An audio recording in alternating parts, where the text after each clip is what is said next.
ਵਾਹਿਗੁਰੂ ਜੀ ਕਾ ਖਾਲਸਾ ਵਾਹਿਗੁਰੂ ਜੀ ਕੀ ਫਤਿਹ। ਅੱਜ ਬਹੁਤ ਹੀ ਪਵਿੱਤਰ ਦਿਹਾੜਾ ਹੈ। ਅੱਜ ਸਰਬੰਸ ਦਾਨੀ ਸੰਤ ਸਿਪਾਹੀ ਮਹਾਨ ਯੋਧਾ ਮਹਾਨ ਕਵੀ ਗੁਰੂ ਗੋਬਿੰਦ ਸਿੰਘ ਜੀ ਦਾ ਪ੍ਰਕਾਸ਼ ਉਤਸਵ ਹੈ।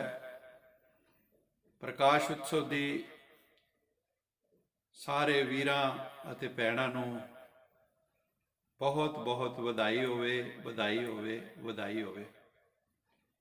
ਗੁਰੂ ਗੋਬਿੰਦ ਸਿੰਘ ਜੀ ਦੇ ਜੀਵਨ ਤੇ ਅਗਰ ਨਜ਼ਰ ਮਾਰੋ, ਸਾਰਾ ਜੀਵਨ ਉਹਨਾਂ ਦਾ ਸੰਘਰਸ਼ ਦਾ, ਯੁੱਧ ਦਾ ਬੀਤਿਆ ਹੈ। ਉਸ ਦੇ ਵਿੱਚ ਵੀ ਉਹਨਾਂ ਨੇ ਕਮਾਲ ਦੀਆਂ ਕਵੀ ਦੀਆਂ ਰਚਨਾ, ਫਿਲਾਸਫੀ, ਦਰਸ਼ਨ, ਬਹੁਤ ਹੀ ਅਦਭੁਤ ਵਿਅਕਤਿਤਵ, ਜਿਸ ਦੇ ਵਿੱਚ ਸਾਰਾ ਕੁਝ ਹੀ ਲੱਗਦਾ ਮਿਸ਼ਰਿਤ ਸੀ। ਉਹਨਾਂ ਦੀ ਜਦੋਂ ਉਮਰ ਛੋਟੀ ਸੀ, 9 ਸਾਲ ਦੇ ਸਨ, ਤੇ ਉਹਨਾਂ ਦੇ ਘਰ ਕਸ਼ਮੀਰੀ ਪੰਡਤਾਂ ਦਾ ਇੱਕ ਜੱਥਾ ਆਇਆ ਸੀ, ਜਿਨ੍ਹਾਂ ਨੇ ਆ ਕੇ ਕਹਾ ਕਿ ਅਸੀਂ ਔਰੰਗਜ਼ੇਬ ਦੇ ਜ਼ੁਲਮਾਂ ਤੋਂ ਬਹੁਤ ਦੁਖੀ ਹਾਂ।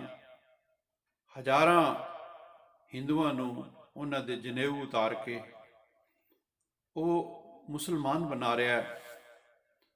ਉਹਨਾਂ ਨੇ ਕਿਹਾ ਗੁਰੂ ਗੋਬਿੰਦ ਸਿੰਘ ਜੀ ਦੇ ਪਿਤਾ ਜੀ ਨੂੰ, ਗੁਰੂ ਤੇਗ ਬਹਾਦਰ ਜੀ ਨੂੰ, ਕਿ ਕੁਛ ਕਰੋ। ਉਸ ਵਕਤ ਦੇ ਬੜੇ ਵੱਡੇ ਸੰਤ ਸਨ ਉਹ। ਗੁਰੂ ਤੇਗ ਬਹਾਦਰ ਜੀ ਨੇ ਥੋੜੀ ਸੋਚ ਵਿੱਚ ਪੈ ਕੇ ਕਿਹਾ ਕਿ ਇਸ ਵਕਤ ਇੱਕ ਬਹੁਤ ਵੱਡੇ ਬਲਿਦਾਨ ਦੀ ਜ਼ਰੂਰਤ ਹੈ, ਕਿਸੇ ਮਹਾਪੁਰਸ਼ ਦੇ ਬਲਿਦਾਨ ਦੀ ਜ਼ਰੂਰਤ ਹੈ। ਗੋਬਿੰਦ ਰਾਏ ਜੀ ਕੋਲ ਖਲੋਤੇ ਸੁਣ ਰਹੇ ਸਨ। ਉਹਨਾਂ ਨੇ ਕਿਹਾ, ਪਿਤਾ ਜੀ, ਤੁਹਾਡੇ ਤੋਂ ਵੱਡਾ ਸੰਤ ਇਸ ਵਕਤ ਕੌਣ ਹੋ ਸਕਦਾ ਇਸ ਧਰਤੀ ਤੇ? ਤੁਸੀਂ ਜਾਓ, ਔਰੰਗਜ਼ੇਬ ਨੂੰ ਸਮਝਾਓ। ਅਗਰ ਸਮਝਦਾ ਠੀਕ ਹੈ, ਨਹੀਂ ਤੇ ਕੁਰਬਾਨੀ ਦੇਣੀ ਪਵੇ ਤੇ ਕੁਰਬਾਨੀ ਵੀ ਦੇਣੀ ਪੈ ਤੇ ਦੇ ਦਿਓ। ਉਹ ਦਿੱਲੀ ਰਵਾਨਾ ਹੋ ਗਏ। ਰਸਤੇ 'ਚ ਉਹਨਾਂ ਨੂੰ ਅਰੈਸਟ ਕਰ ਲਿਆ ਗਿਆ, ਪਿੰਜਰੇ 'ਚ ਵੀ ਡਾਲ ਦਿੱਤਾ ਗਿਆ। ਉਹ ਜਿੱਥੇ ਅੱਜ ਗੁਰਦੁਆਰਾ ਸ਼ੀਸ਼ਗੰਜ ਦਿੱਲੀ 'ਚ ਹੈ, ਉੱਥੇ ਉਹਨਾਂ ਦਾ ਸ਼ੀਸ਼ ਧੜ ਤੋਂ ਅਲੱਗ ਕਰ ਦਿੱਤਾ ਗਿਆ।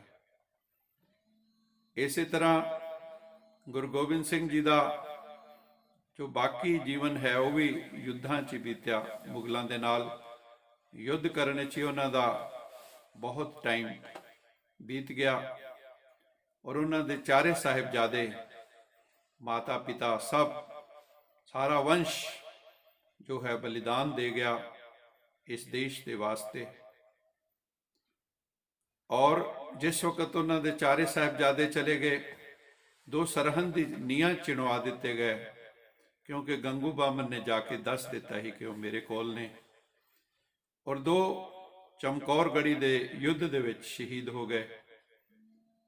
ਇਸ ਵਾਸਤੇ ਪੂਰਾ ਹੀ ਉਹਨਾਂ ਦਾ, ਅਗਰ ਗੁਰੂ ਗੋਬਿੰਦ ਸਿੰਘ ਜੀ ਦਾ ਜੀਵਨ ਦੇਖੋ ਤੇ ਉਹਨਾਂ ਨੇ ਆਪਣੇ ਸਰਬੰਸ ਨੂੰ ਵੀ ਵਾਰ ਦਿੱਤਾ। ਬਹੁਤ ਵੱਡੀ ਗੱਲ ਹੈ।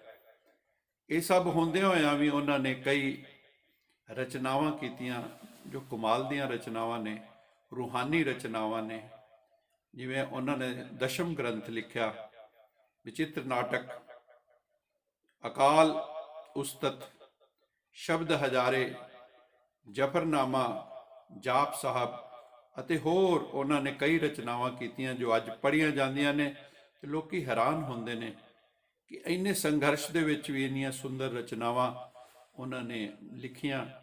ਜਦੋਂ ਉਹਨਾਂ ਦੇ ਚਾਰੇ ਸਾਹਿਬਜ਼ਾਦੇ ਸ਼ਹੀਦ ਹੋ ਗਏ ਤੇ ਉਹਨਾਂ ਨੇ ਉਚਾਰਿਆ ਸੀ, चार गए तो क्या हुआ जब जीवित कई हजार हुआ।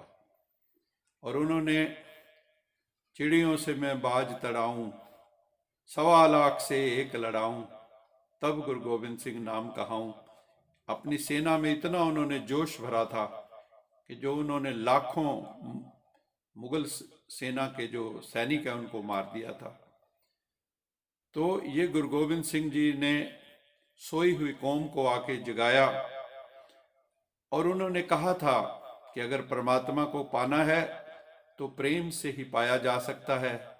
उन्होंने कहा, साच कहूं सुन लियो सभै, जिन प्रेम कियो तिन ही प्रभ पायो। मैं सत्य कथन करता हूँ, मैं सच बोलदा हाँ। जिन्हां प्रेम किया है उन्हां ही प्रभु नूं पाया है। और उन्होंने वरदान भी मंगया परमात्मा तो, देह शिवा बर मोहे अहे, शुभ कर्मन ते कबहू न टरो, न डरो वरि सो जब जाए लरो, निश्चय कर अपनी जीत करो।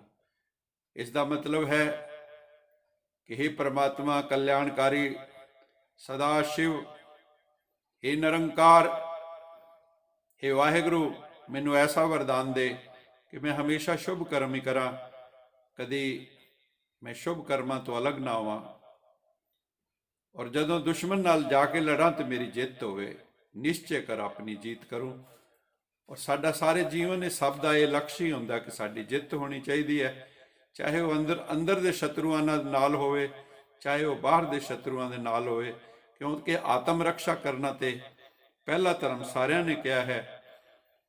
और कमाल की गल है कि जिस वक्त तो माछीवाड़े के जंगलों सन, बिल्कुल अकेले, सारा वंश जा चुका सी, और उत्थे लेटिया होया उन्होंने परमात्मा नाल गल्लां कीतियां, उन्होंने दोस्त कहा, मित्र प्यारे नूं हाल मुरीदां दा कहना। उस दियां कुछ पंक्तियां, मित्र प्यारे नूं हाल मुरीदां दा कहना हो, मित्र प्यारे नूं तुद बिन रोग रजाइयां दा ओढ़न, नाग निवासां दे रहना, यारने दा सानू सत्थर चंगा, पठ केड़ियां दा रहना, मित्र प्यारे नूं हो, मित्र प्यारे नूं। भी तेरे बगैर जो मेरा जीवन है, जिवें भट्ठी च मैं जल रहा हाँ, इस तरह का मेरे जीवन है। जिवें मैं नाग सप्पां दे नाल मैं जिवें निवास कर रहा, मेरा इस तरह का जीवन है। कमाल की रचना है। अज उन्हां दे प्रकाश उत्सव से एक बारी मैं फिर सारे भरावां ते भैणां नूं बहुत बहुत वधाई दिंदा हाँ। वाहिगुरू जी का खालसा, वाहिगुरू जी की फतेह। ओम शांति, ओम शांति, ओम शांति।